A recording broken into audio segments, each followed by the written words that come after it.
Bapak Ibu, Eyang Kakung, Eyang Putri, lan putra-putra sedaya ingkang kinasih ing Gusti.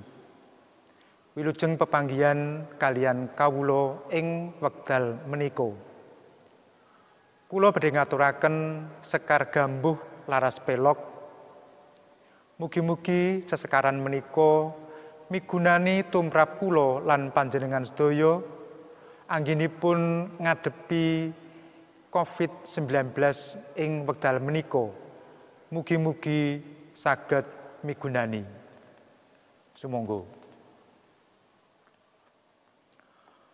Dorungana pitutur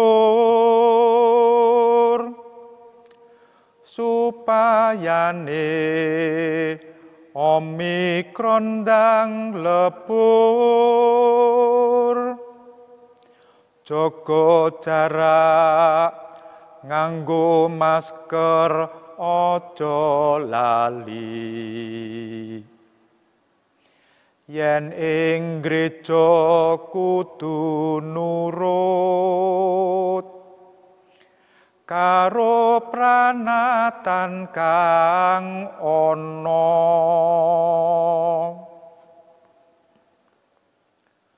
Aja tumeh catanggo rumangsane koronatan sago. Tuwa muda gedhe cilik jalu estri.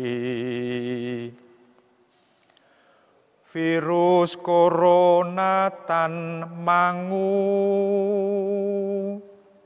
yen sira padha sembrono.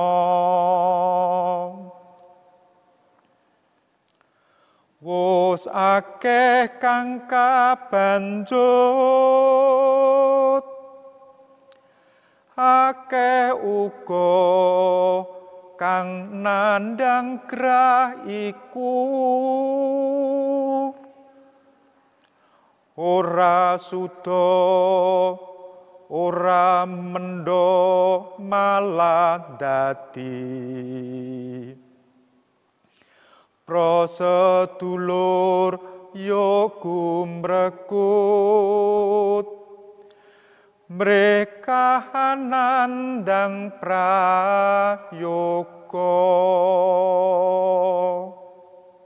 Matur nuwun.